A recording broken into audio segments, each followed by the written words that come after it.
Hola a todos. El día de hoy vamos a ver una clase muy interesante que se toca bastante en la medicina de área crítica en emergencias, ¿sí?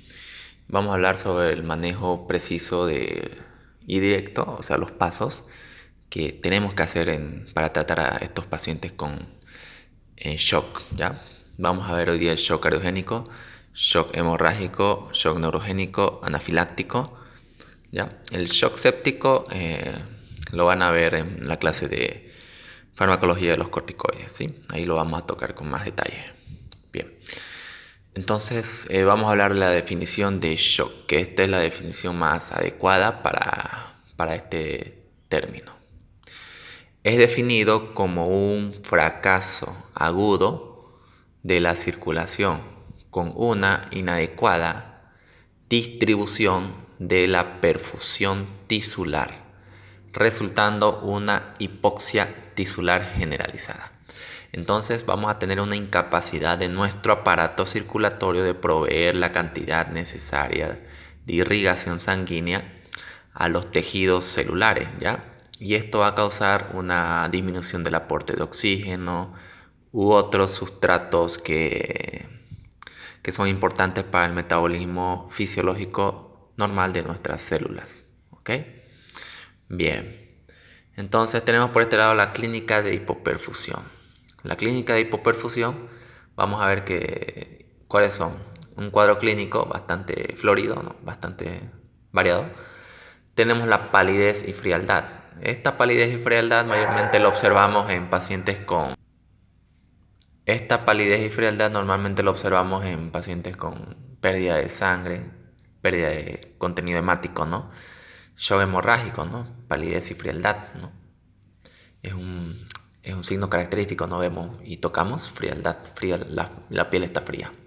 Tenemos la alteración del estado de conciencia, que esto normalmente se da bastante en los tipos de shock donde hay también pérdida abundante de sangre, como los shock hemorrágicos, ¿no? Porque estos pacientes, al perder la cantidad bastante de sangre, de volumen sanguíneo, van a tener, no va a haber suficiente volumen sanguíneo que se dirija al cerebro, y esto puede desencadenar desde respuestas de irritación hasta el estupor, obnubilación, ¿no? Hasta llegar a coma incluso. Pulso fino, también vamos a tener estos pacientes pulso fino filiforme, ¿no? Que es imperceptible casi, que es bien fino, ¿no? Taquipnea, que es un aumento de la frecuencia respiratoria, ¿ya? Vamos a tener un aumento de la frecuencia respiratoria. Taquicardia, también un aumento de los latidos cardíacos. Esto porque Esto por la activación del sistema nervioso simpático y la activación del sistema nervioso renina-angiotensina-aldosterona, rata, ¿no? Como recuerdan, que causan vasoconstricción, y esta vasoconstricción va a aumentar la resistencia vascular periférica, y esto va a aumentar la poscarga. Y el sistema nervioso simpático va a aumentar el cronotropismo y notropismo positivo a nivel cardíaco, resultándonos en aumento de la frecuencia cardíaca y aumento de la fuerza de contracción cardíaca. Entonces vamos a tener taquicardia, que es evidente esto en caso de hipotensión, ¿no? Hipotensión. Tenemos la hipotensión, ¿no? La hipotensión también este es una manifestación tardía en caso de shock hemorrágico. Podemos verlo, no podemos, quizás este dato lo obtengamos, presiones bajas lo obtengamos no al principio, ya porque nuestro organismo está realizando una compensación con el sistema renina-angiotensina-aldosterona y el sistema nervioso simpático para permitir que esa presión arterial no caiga, ¿no? No caiga por debajo de los límites normales de los límites normales, ¿no? Entonces, que puede ser que al principio no nos encontremos con hipotensión, ya porque es una manifestación algo tardía. Claro que va a depender mucho de la pérdida de sangre, en este caso, la pérdida de sangre, ¿no? O la vasodilatación en caso de shock anafiláctico o shock neurogénico, ¿ya? La vasodilatación que se tenga. Oliguria, que es algo que también se manifiesta tardíamente en los pacientes, ¿no? Disminución de la diuresis, ¿no? Oliguria. Bien. Entonces tenemos aquí factores clínicos, factores hemodinámicos y bioquímicos, ¿ya? Entonces estos tres factores nos ayudan mucho para que nosotros podamos decir que estamos ante un shock, ¿ya? Factores clínicos, la clínica del paciente, de acuerdo al tipo de shock, ¿no? Vamos a tener distintos tipos de cuadros clínicos de acuerdo al tipo de shock que tengamos, ¿no? El shock neurogénico no tiene el mismo cuadro clínico que el shock cardiogénico, ni el shock anafiláctico no tiene el mismo cuadro clínico que el shock hemorrágico, ¿no? Entonces depende mucho de del tipo de shock que nos encontremos, ¿no? Bien. Factores hemodinámicos. Factores hemodinámicos, esto sí va en todos, ¿ya? La presión arterial, la PAN, presión arterial media, gasto cardíaco, presión venosa central y diuresis. Esos son factores hemodinámicos, ¿ya? Que nos ayudan mucho para ver cómo está nuestra hemodinamia. Factores bioquímicos, que son los laboratorios, ¿no? Lo que se obtiene mediante los laboratorios. IgE, que es también importante en el shock anafiláctico. El PCR, que es importante para el sepsis. Proteína C reactiva, ya es una proteína de respuesta aguda que se produce en el organismo. PCR. Troponinas, que esto es muy importante para ver si no estamos ante un infarto agudo de miocardio, ¿no? Lactato, también, el aumento del lactato también nos hace entender que estamos ante que nuestro cuerpo está activado, en nuestro organismo está activado el metabolismo anaeróbico, ya produciendo bastante lactato. Acidosis, ¿no? Acidosis metabólica también es parte de nuestros laboratorios, ¿no? Que en la gasometría lo podemos sacar esto, la acidosis metabólica con un pH menor a 7.3, ¿no? Y bicarbonato menor a 21 miliequivalentes, ¿no?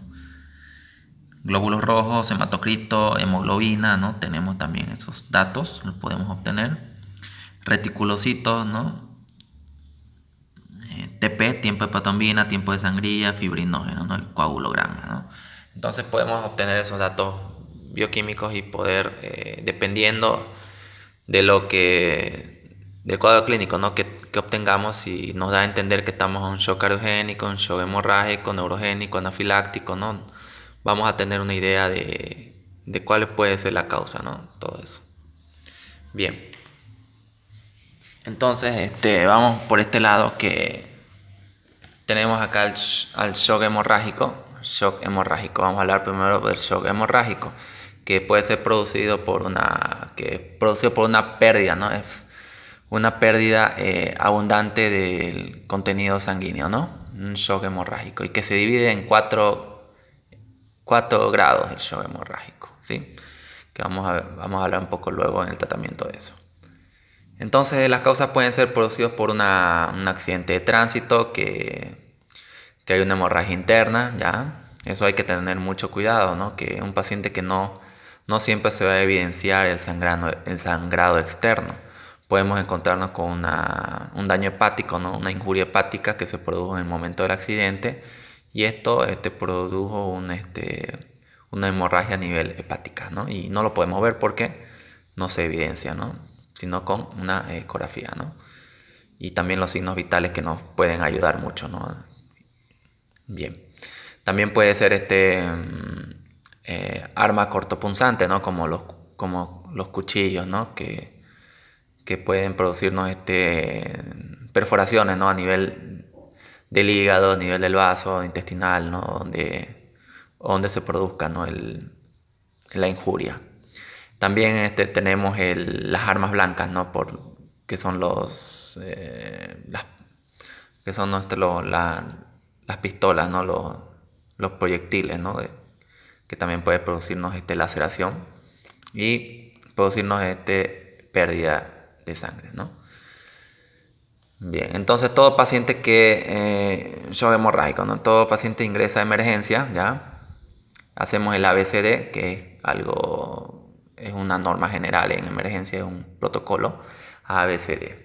A es vía aérea más columna cervical, ¿ya? Vía aérea más control de columna cervical. B, ventilación. En ventilación entonces podemos ver si nuestro paciente que sí o sí en todo paciente que se sospeche de shock hemorrágico, entonces le administramos oxígeno, ¿sí? Uso de dispositivos de oxígeno. Podemos usar máscara reservorio, ¿no? Que nos carga mayor aporte de oxígeno. Tenemos en C la circulación más control de hemorragias, ¿ya? Va asociado el C, circulación más control de hemorragias. Así es que tenemos una pérdida evidente de sangre, entonces nosotros lo que hacemos es comprimir, ¿no? Esa herida, ¿no? Y hacer una compresión, ¿no? Y una detención de la hemorragia externa. Entonces, y en circulación podemos canalizar dos venas gruesas de grueso calibre con bránula 14-16, ¿ya? Y infundir líquidos de acuerdo a la clasificación de shock. Como les dije, la clasificación de shock valora 4 grados.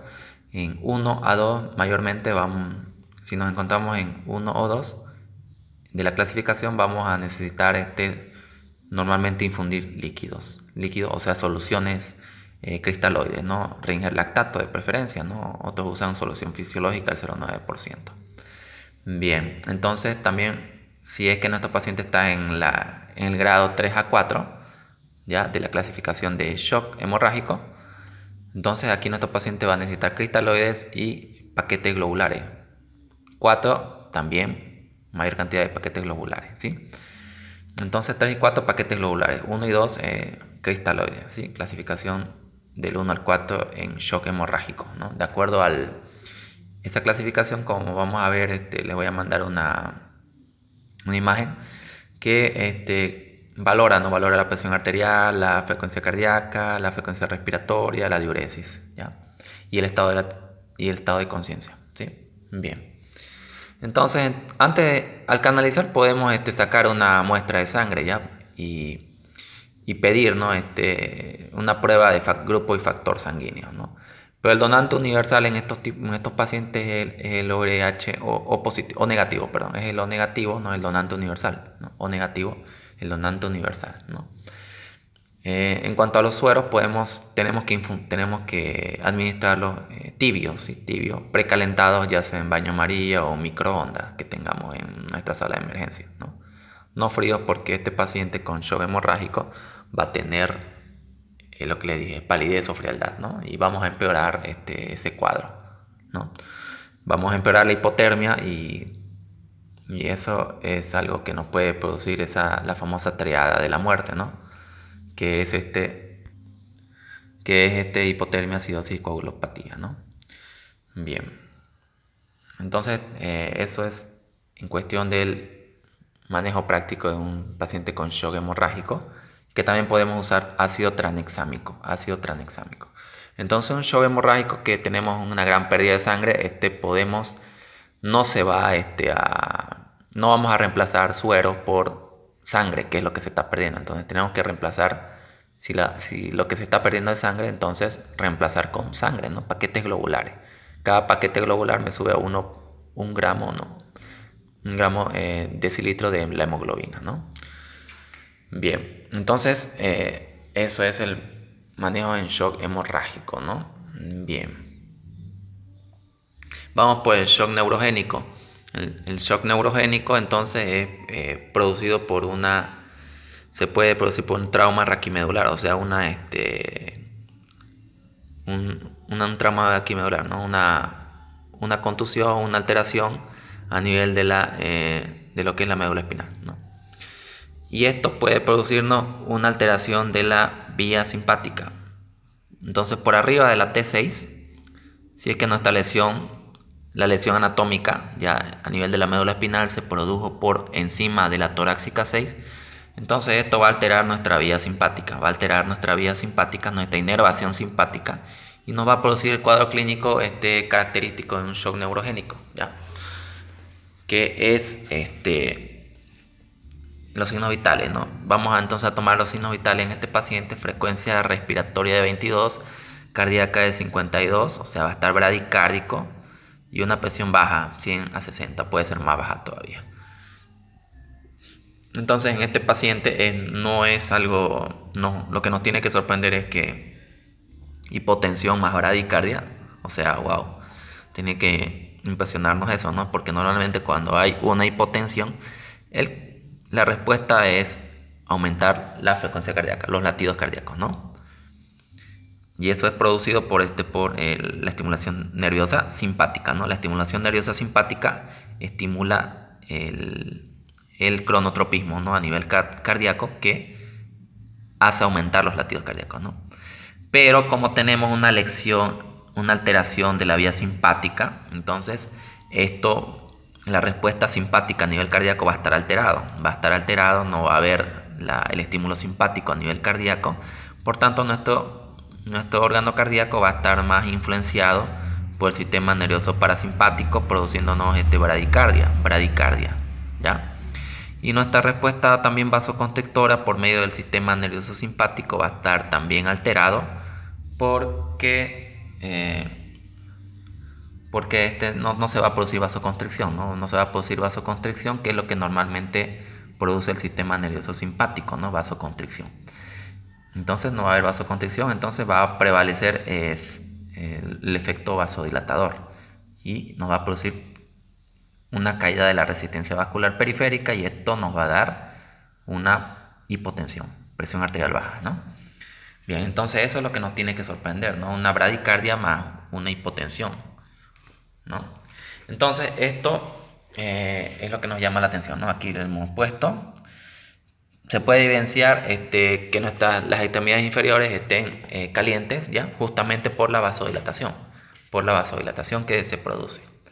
Entonces el shock neurogénico nos da un cuadro de vasodilatación producido por una alteración del sistema nervioso simpático, que es vasoconstrictor y activador. Es un factor inotrópico positivo a nivel cardíaco, ¿no? Que aumenta los latidos cardíacos. Entonces vamos a tener una pérdida de la respuesta simpática y vamos a tener la vasodilatación. Esto entonces nos va a dar el tratamiento para esto es el ABCD, ¿no? Nunca nos olvidemos. Podemos en circulación infundir, ¿no? Líquidos a 20 ml kilogramo peso a chorro, ¿no? Bastante. Se hace una reanimación enérgica con líquidos. Tenemos la hipotensión refractaria a líquidos. Usar vasoactivos. Si la hipotensión entonces es refractaria a líquidos, usar vasoactivos como la noradrenalina. Noradrenalina o dopamina podemos usar en estos pacientes, ya si es que no tenemos respuesta con nuestros líquidos. Bien, entonces vamos a pasar a otro tipo de shock. Tenemos el shock cardiogénico, ¿no? Hasta ahorita hemos visto que el uso, ¿no?, de vasoactivos, lo que hemos visto en las anteriores clases, ¿no?, en el shock neurogénico, más que todo, ¿no?, que hemos visto hace instantes. En shock cardiogénico tenemos entre paciente de emergencia, tenemos que vía, oxígeno, monitor, ¿no? Las vías, ¿no?, de grueso calibre, ¿no? Oxígeno y monitor. Hay que tener en cuenta que este paciente puede estar edematizado, así que hay que tener cuidado con la administración de líquidos, ¿no?, en la vía. Oxígeno siempre, ¿no? Oxígeno siempre y monitor. Ahí nos va a dar los signos vitales, ¿no? Monitor.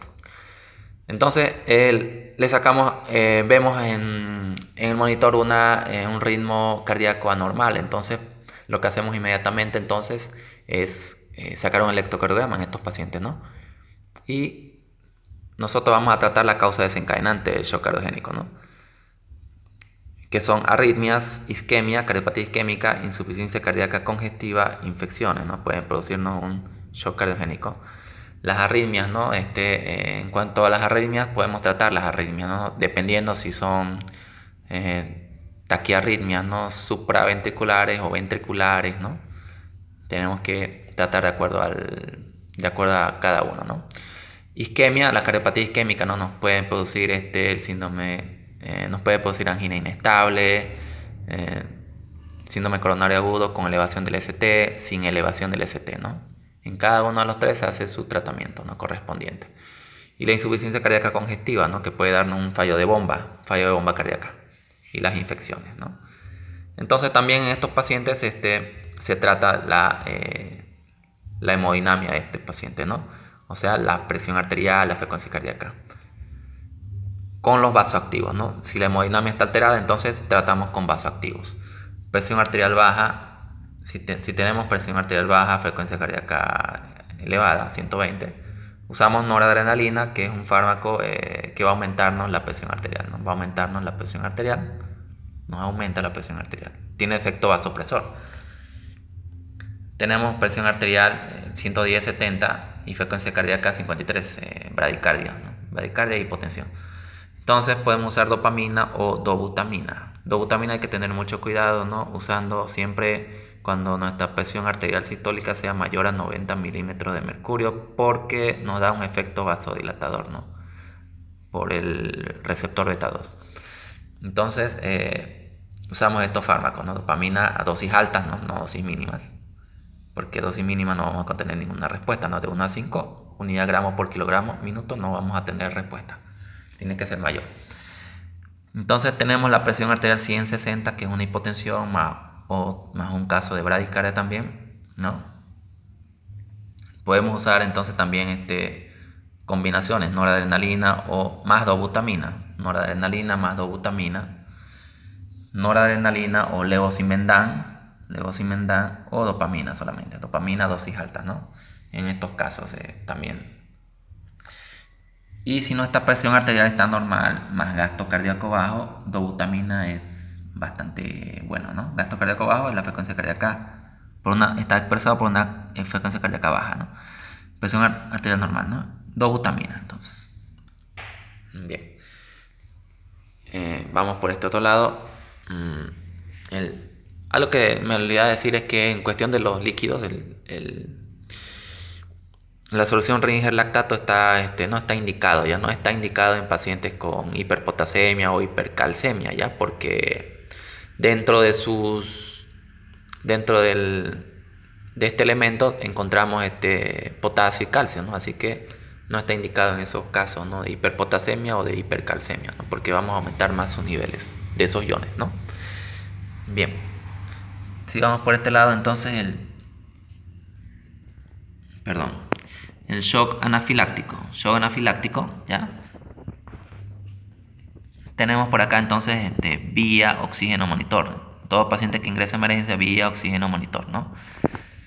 Administración inmediata de adrenalina en estos pacientes, 0,5 miligramos intramuscular, que se puede repetir en pocos minutos, ¿no? En 5 minutos, 7 minutos, repetir nuevamente la administración de adrenalina, ¿ya?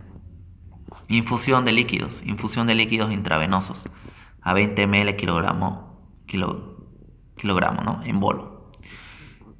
Hidrocortisona 200 miligramos intravenoso. Clorfeniramina 5 miligramos intravenoso. Ranitidina 50 miligramos intravenoso. La ranitidina es un antihistamínico H2, la clorfeniramina es un antihistamínico H1, ¿no?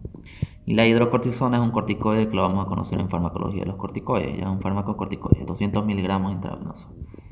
Y si se requiere usar vasoactivos como la noradrenalina. El shock anafiláctico, algo que me olvidaba decir al principio, es que es producido por las causas que pueden ser alimentarias, ya puede ser que el paciente tenga alergia a algún alimento, el maní, mariscos, ¿no? Etcétera. También puede ser producido por fármacos, ¿no? Algunos antibióticos, algunos AINES, ¿no? Que es alérgico a este paciente, ¿no? También puede producirse por una picadura, ¿no? Picadura de un insecto también, abejas, ¿no? Avispas. Y esto puede desencadenar una respuesta exagerada de los basófilos, ¿ya? Y mastocitos.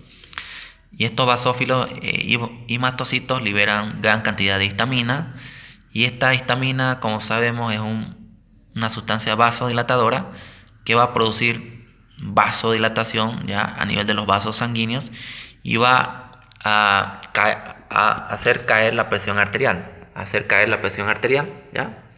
Y es por eso que nosotros debemos usar fármacos con efecto simpático mimético, como la adrenalina, ¿no? La adrenalina intramuscular, ¿no? La adrenalina. En este caso, la adrenalina lo usamos también para evitar contrarrestar el edema de glotis que se produce en casos graves del shock anafiláctico, ¿no? Bien, entonces usamos esos fármacos, ¿no? Simpático-miméticos. Entonces, esto se produce entonces la vasodilatación, ¿no? Es característico en el shock anafiláctico que hace disminuir las presiones arteriales, la presión arterial. Bien, usamos hidrocortisona y clorfeniramina y ranitidina. Esto para, no es un tratamiento, o sea, es parte del tratamiento, ¿no? De shock anafiláctico, pero con la hidrocortisona, clorfeniramina y ranitidina, el uso de estos fármacos es para evitar nuevamente un nuevo episodio de shock anafiláctico, ¿sí?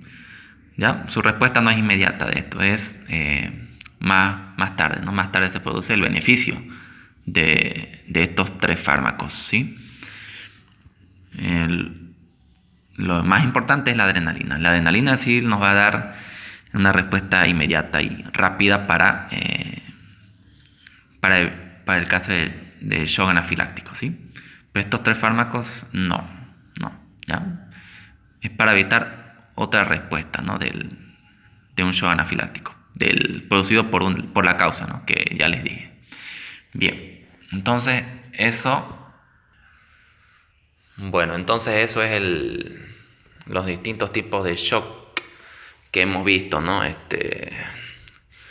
Hemos visto el neurogénico, el anafiláctico, ¿no? Que son parte del shock distributivo, ¿no? Aparte del séptico, ¿no? El séptico lo vamos a ver en farmacología de los corticoides, ¿sí? Shock séptico y su manejo, ¿no? Que se hace. Bien, entonces vamos a ver ahora algo que quedó, algo que no les dije todavía, ¿ya? Pero aquí lo tenemos. El manejo en los pacientes con una crisis hipertensiva, ¿ya? Manejo en pacientes con crisis hipertensiva.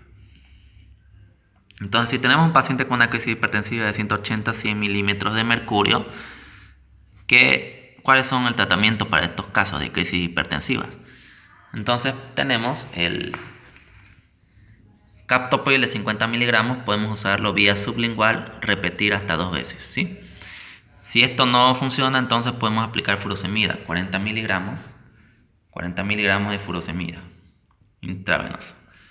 Y el tercer paso sería ya la solución fisiológica, 0,9% más 100 solución fisiológica 0,9%, 125 ml de esta solución, más nitroglicerina, 25 miligramos, y esto pasar en una dosis de inicio 10 ml hora, ¿ya? Y ver respuesta de la presión arterial, ¿ya? Eso en casos de crisis hipertensiva, ¿no? Bien, eso era lo que me olvidé decir en la clase de farmacología antihipertensiva, ¿ya? Bien, entonces todo esto hemos visto son casos, inclusive la crisis hipertensiva, que es algo muy común que lo vemos en las emergencias, ¿sí? Entonces, espero que les pueda servir, ¿no? Bueno, nos vemos en el próximo capítulo y cualquier pregunta, por favor, al grupo, ¿ya? Hasta luego.